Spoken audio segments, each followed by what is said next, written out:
Look, I believe that the Police Athletic League is certainly a very worthwhile organization. And it's called Police Athletic League because it is tied to the police department. Many people don't realize that there are full-time police officers up there. I don't even think some of the residents realize that the city of Waterbury are paying for those police officers. They go there, they take off their uniforms, they put on gear, and they work with the children. Many people think they're volunteering their time. No, they are not. They are being paid for by the city. And I did look up HAL in 2011. It had more than $1.8 million in income. I've never seen an accounting for all those $1.8 million, but I hope it's all being spent on the children. There are other organizations in this city which also work equally hard for the children. That's the Boys Club. That's the Boy Scouts. That's the Girl Scouts. You never hear anything about them. Nobody is spending money and funding those organizations with city taxpayer funds. And there's more children than just PAL children here in the city of Waterbury. We have 18,300 students that go to school every day. That means there's 18,300 opportunities that these children are looking for as well. And when there are money is available from the government for school programs, to put children to work, to give them some worth, it hurts me. It bothers me that the only thing I hear about is the PAL children. I want to start hearing about the Boy Scout children. I want to start hearing about the Girl Scout children. I want to start hearing about the children that are part of Bunker Hill and Bucks Hill and the other schools that could use the same money and would work equally as hard as the PAL children. I don't want to tear anybody down, but this is not about 3,500 children. It's about 18,400 children that go to school every day in the city. Thank you, Kenneth.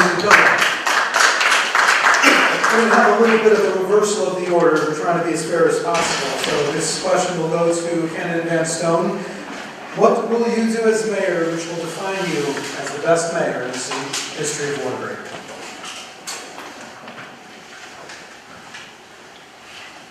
I think I'll answer that question in a way that I think is the one thing that my ticket is bringing forward that no other ticket and no other ticket is really talking about. It ties into what we were just talking about children and the educational opportunities we give them here in Waterbury. My ticket, and if I'm elected mayor, will explore the idea of school choice. The idea that any school child in this city would have the opportunity to look elsewhere outside its own hometown district school should its parents feel there's another opportunity. In working in part with the state, we'll never get another charter school here, in addition to other private organizations, whether that be the parochial school system, the local yeshiva, or another private non-denominational school. We can open up a lot of these school buildings that have gone shuttered in the past years, these old Catholic schools that no longer exist, and sit there and just close down, waiting for time to take them away. If we included a voucher program, where any one of the 18,300 children Mr. Tiller just referenced, they have the opportunity to get into a lottery, to go into one of these new schools, where the city would pick up a very small portion of that tuition. For example, if the school decided the tuition for elementary school is $5,000, the city would put $2,000 towards it, and the student's parents have to pick up another $3,000. That way, that family would have an investment in that school. They would have some skin in the game, as it were. This would allow us to do three things. One, let that parent know that they can put their child in the school that they want to put them in. Two, it would ease some of the overcrowding we have in our current school system. Continually having to bond $50 million schools, maybe we could go this route. Thirdly, for our own hometown teachers, instead of having a classroom of 25, 26 kids, if we do this correctly, all of a sudden they're sitting in front of 18, 19 children. And from every teacher I talk to, the smaller classroom for them, the better. So there's three quick reasons why a school voucher, school choice program in this city should be explored, and I think would allow me to be the greatest mayor in history. Thank you, Kenneth Van Stone.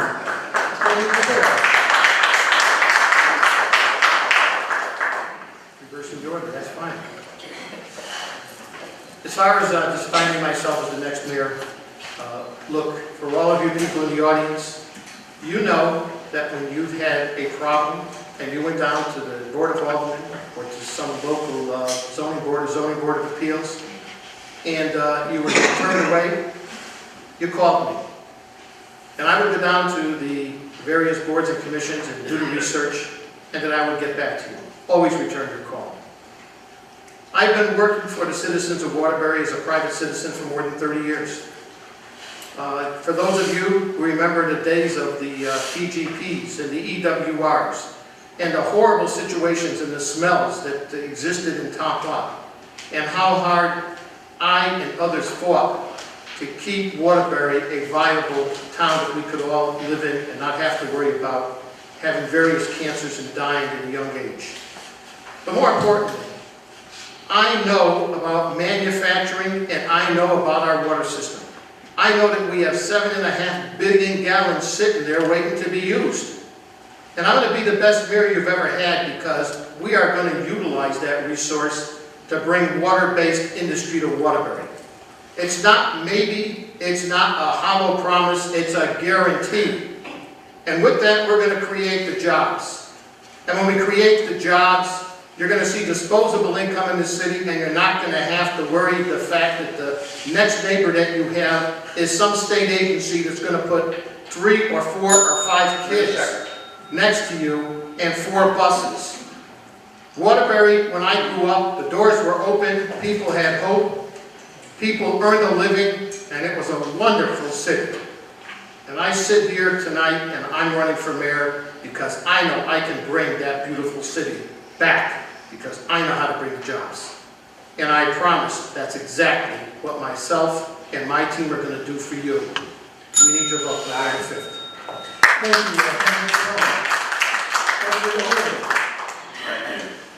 I think one of the things that I'm the most proud of over the last 22 months as mayor of the city of Waterbury is that we brought in five manufacturing companies into the city of Waterbury. Unifarm, Emax, IMS Waterjet, TNA Screw Machine Products, and Precision Dip Coating. Over 100 jobs just there. I know that the abundant water supply is what our biggest asset is, and that's why I've been out for the last 22 months selling it. When's the last time you heard of 5 manufacturers moving into the city and opening up in 22 months? Think about that. Just think about that. Those are results. This is a hard job. It's a really, really hard job. But we do it 24/7, and it's not I, it's we. We have a team of people that are so committed to this city and to you folks because they care. So they're out there banging the drums every day, Sunday, Saturdays, holidays, weekends, as I mentioned, every night. Everybody's working hard. We have the results to show for it. I've only been here for 22 months, ladies and gentlemen. And in 22 months, 5 manufacturing companies have come here. I went to Oxford when I read that the company out there named Emax was looking for space all over Connecticut. I knocked on the door, introduced myself, and within 120 days, they moved up to Progress Lane. And they're there now, and they employ 56 people full-time. That is what being a mayor is all about, is selling the city, working hard every day, understanding the challenges that we have. In addition to those 5 manufacturing companies, many of you probably don't realize, but there's been 26 new companies that have opened up since I took office December 1st, 2011. That's another 300 jobs. Now, I can't take credit for going and getting all those other companies, but I'll take credit for quite a few of them. I'll take all the credit for the 5 I just mentioned. But can you imagine that? We've only been here 22 months. Those are results. Thank you, candidate O'Leary. Next question here is for candidate DePillo. Waterbury has been the leader in unemployment in the state for over a dozen years. Reportedly, that rate is around 11 to 12%. Real figures are arguably more like 20%. There's no sustainable jobs available in Waterbury. Please respond.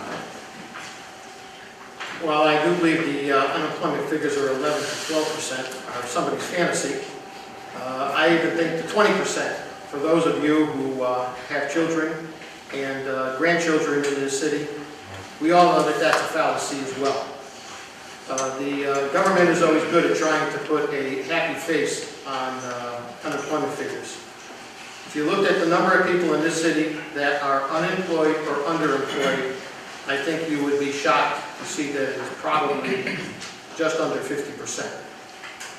And when I say underemployed, look, for many of you people in this audience, You worked in the brass industry, you worked in the clock industry, where you worked in Lux Time, Anaconda, Chase, Scoville's, Hayden Company, you name them, they're gone.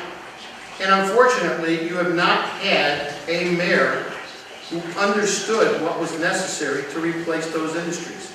So Waterbury has languished. It's languished for decades. It's becoming a poorer and poorer community every day. We don't need to bring in 2 or 3 companies that bring in 50 or 100 jobs. We need to bring in industries.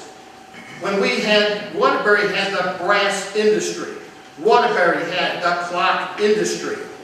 We need to create industries so that we're not talking hundreds of jobs, we need thousands of jobs. And that's the kind of mayor I am going to be. I know how you go out and how you identify an industry. I know how you go out and get the people that are part of that industry to sell your city to them. And that's what I will do as your mayor. Because without identifying and bringing industries to this city, Waterbury is going to continue to just be poorer and poorer, and the unemployment rate is going to climb higher. Thank you, Candidate DePillo. Candidate O'Leary. Well, I'm trying to stay on the high road, and I'm going to. But I will say this, if you know all that, my doors are open, bring them on in. And quite frankly, you know, since 2005, I've been hearing about that empty water bottle, or that water bottle, and I haven't seen any results from that either. And quite frankly, you were an alderman for a couple of years, and I don't remember any new businesses coming in then either, but I will reiterate what I just told you about the businesses that are here, that have come here in the last 22 months, that are growing your grant list, that are going to give you some tax relief. And talk about industry, we're working a deal now with a company called King Industries, an enormous company, respected around the world, that we recruited out of Norwalk, Connecticut, to come here to Waterbury, to go to the WIC site. It's a advanced manufacturing company that is going to bring hundreds and hundreds of jobs here. They're going to bring 55 jobs right away. They're investing $50 million into your city. $50 million to build their company. They bought the Napoli building for $3 million. That's $53 million investment. That is what's going to bring Waterbury back. I do agree with Mr. DePillo, we need industries. And we've been here 22 months, and I just told you what we've done in 22 months. We've worked so hard, and you need to know that. You really need to know and understand that. These are meaningful jobs. I don't pretend to have the manufacturing experience that some of the other folks here do, but I've made it my life's mission since I walked through City Hall doors to visit manufacturers all over Waterbury and to learn as much as I can. And I've been recognized nationally for doing so by being placed as the Vice Chairman of the Advanced Manufacturing Task Force that President Obama put together with the U.S. Conference of Mayors. So I've worked hard, I'm learning manufacturing every day, but most importantly, I'm collaborating with the manufacturers to get an understanding of what they need. Thank you, Candidate O'Leary. Candidate Van Stone. Thank you very much. I would caution all of you to be aware of politicians talking about creating jobs. At the end of the day, a politician creates 0 jobs. What politicians and government can do is get out of the way. We opened up the first question, we talked about taxes. Companies come to communities because of lower taxes. It sounds oversimplified, but that's the case. If you have a lower tax base, you become attractive to business. This way, you don't need to necessarily dangle a carrot of tax abatements for 5 or 10 years.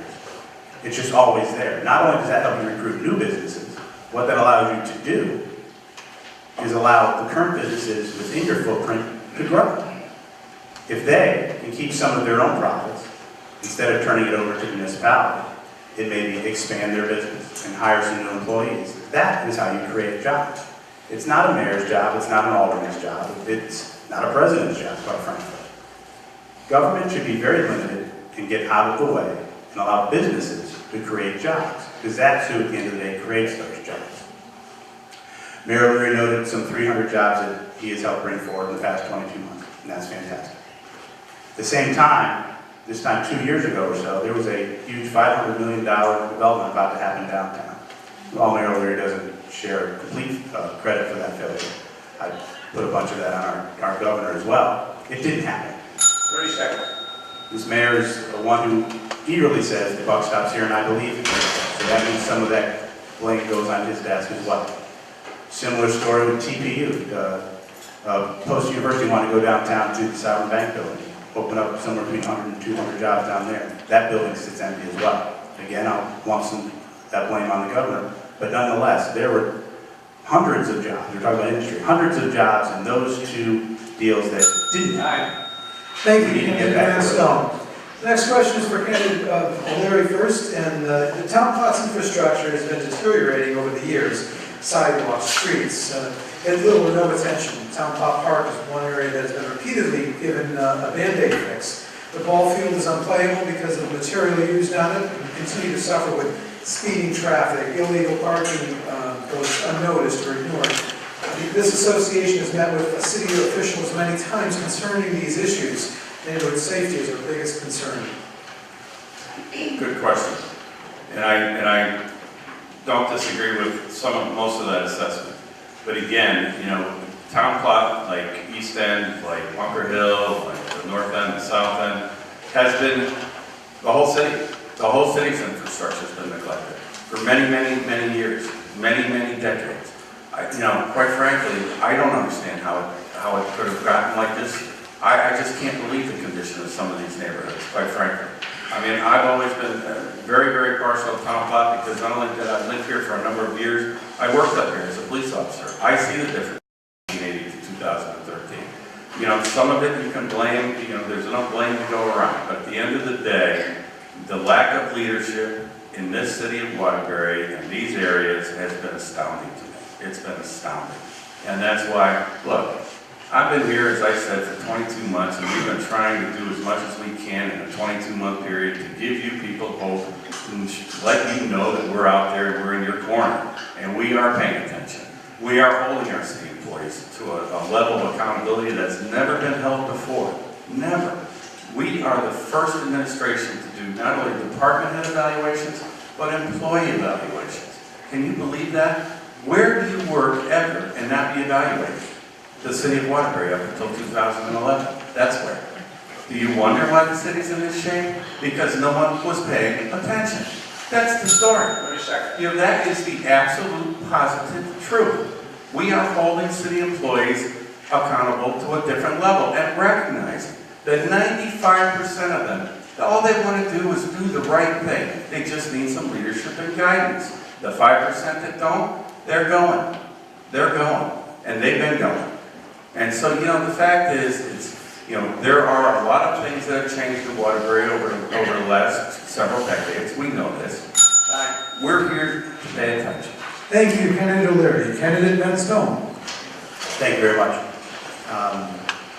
While I do live in Bunker Hill, I tend to favor this part of town as well, because quite frankly, I like to eat.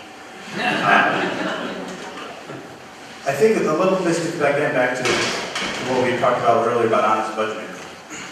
If we go into a fiscal year understanding where we're going to spend our money and budget everything else, honestly, that would allow, without raising taxes, the opportunity to have a capital improvement fund and a capital improvement budget. I know specifically on the Board of Education, each year we put forward a capital improvement budget and it goes nowhere. There's a couple other commissioners in this room right now who are nodding their head knowingly that that's the correct answer. So a combination of that honest budgeting plus the accountability that Mayor O'Leary just spoke about in making sure that while the vast majority of our city employees are fine people and going to work every day, just want to do a hard day's work and go home and enjoy their family, the ones who aren't, the ones who are on cruise control, for lack of a better term, we need to find them and we need to root them out.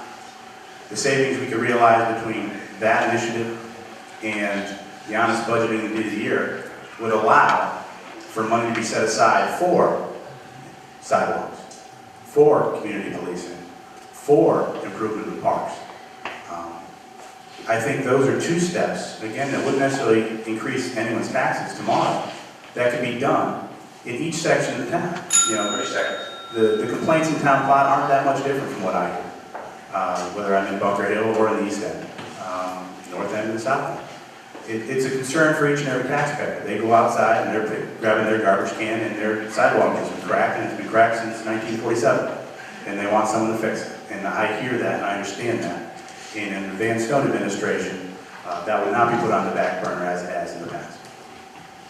Thank you, Candidate Van Stone. Candidate DePillo. Yes, thank you. I'm very familiar with Tom Plott and some of the issues that are here. You know, I hear that been in office for 20 some odd months and no one's accountable. Well, I know who's been accountable, the Tom Plott Neighborhood Association. I know that you had a redesign for Tom Plott Park. It was provided at free of charge to the city. And what did they do? They ripped it up because obviously they had a preferred developer in mind who charged the city a small fortune to redesign the park, not the way you wanted it. And when it came time to actually do the work, it was substandard. And you've gone back to the administration a number of times, and it's still substandard. I was up at Tom Plott Park today, and I'll tell you what, it doesn't take much to bolt a sink to the frame. It's half falling off. The fixture that you have to use to wash your hands, that's so loose you can pull it off. That's a 20-minute job. There was no toilet tissue available for anybody, just an empty roll. And that's what people in the park in Tom Plott see. I went to the ball field. You're absolutely right. The material on there is terrible and no one's using the ball field because of it. And what has happened in 22 or 27 months? Nothing. The bleachers. The bleachers are twisted, the bleachers are broken. They need to be removed, and if you need to put wood on them, then you put wood on them. The ball field, again, you go in the back, if somebody had to catch a ball in left field, they're going to fall down and break their leg. 30 seconds. The tables. It's an idea to have the tables made of plastic material. The only problem is somebody went and set them on fire. So now they're warped. Now they have all kinds of marks in them. You know, people have to want to maintain something. And this park, I tell you what, if I had to give it today, a C- I would give it. As far as Country Club, we know what's going on with the sidewalks, and yet you're told, don't go after Country Club. Thank you. Thank you, Candidate DePillo. All right, so if you haven't noticed already, there's been no rebuttals. We're going to keep this away from being a debate forum. As you can see, that would be very interesting if we did that. The next several questions we're going to ask each candidate one question, and we're not going to ask the same question of the remaining candidates. Again, we're trying to keep this creative, trying to keep the audience involved, but most importantly, we're trying to allow you to get a better understanding of each of the candidates' position. So at this point, the next question will go to candidate O'Leary. Now, this is in reference to a poll. There's several poll questions that have been online, so you may not have seen those polls. But in that poll, readers were asked to indicate on the report card grade, choosing from A+, A, B, C, D, F, and F- regarding the question, how do you grade the results of the superintendent of schools and the Waterbury school system in general? Now, according to that poll, 80% graded the superintendent and the school system as a D. 20% graded the school system as an F-. Candidate O'Leary. I'm sorry, I didn't, where was the poll taken? Where was it? I never heard of such poll. Well, it was on waterburylife.com, and there had been enough people going there to generate the responses. So. Well, I'll tell you this, and I'll go on record right now and tell you this. I rate the superintendent's performance, the superintendent of schools' performance, an A. Absolute A. She's been here for 2.5 years. She's done more in 2.5 years than her predecessor did in 11. She's out there every day in our public schools supporting our administrators, our teachers, our students, and their parents. She's almost killing herself in this district. She works as many hours as anyone that I know. She's done a phenomenal job. I think anyone on the school board would agree that she has been an enormous breath of fresh air. She has made initiatives. She has held people accountable. She has listened to the parents. She's listened to the students. She's listened to the teachers. She's listened to the administrators. She has fought for this district in Hartford. I've been with her. I've been in Commissioner Pryor's office when she has stood fast and stood strong for what she believes is the best direction for this city of Waterbury's public school system. She's done amazing things in a short period of time. And boy, I don't know who answered that poll, but you know, that is the problem here in Waterbury.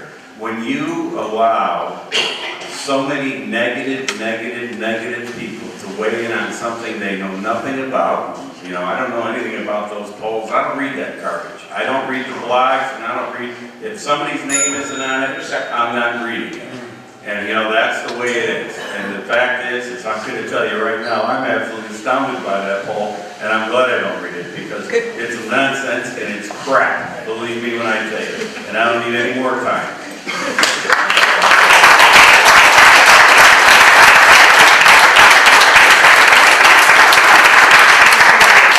We're running the candidate Leary because you still have some seconds going on there. Next question, we're going to go to candidate DePillo. What is your plan to attract employers which have a significant number of above-average wage jobs to offer to set up operations here? Well, as I've talked to you about before, the 7.5 billion gallons of water. It's our major asset. It's the one asset that we have to bring business here. And look, for anyone to talk about an empty water bottle, let me explain something to you. That bottle represented an industry, the beverage industry. The gentleman who was working on that was not Larry DePillo. It was Michael's engineer, a multi-millionaire and somebody very well respected in his field. And by the way, 90% of all stainless steel in the world and aluminum were rolled on his mills. This man was bringing Nestle's to Waterbury with a 1 million square foot footprint. The reason it didn't happen is we didn't get elected, number one, and number two, nobody was interested in who was going to get the credit for this happening, and nobody knocked on the man's door. And look, if anyone thinks that Larry DePillo, sitting here as an alderman or a private citizen, can do what's necessary to bring a major industry into this city, it can't happen. You want the major industry in this city? You want the beverage industry? You want the electronics industry? You want those industries that depend on good water brought to this city? Then you put me and my team in the mayor's office and on the board of Aldermen. And we bring those industries to Waterbury. I have the manufacturing base, I have the knowledge, and I know who we need to talk to in the manufacturing field to make that happen. So you want to know how we change the economy of the city?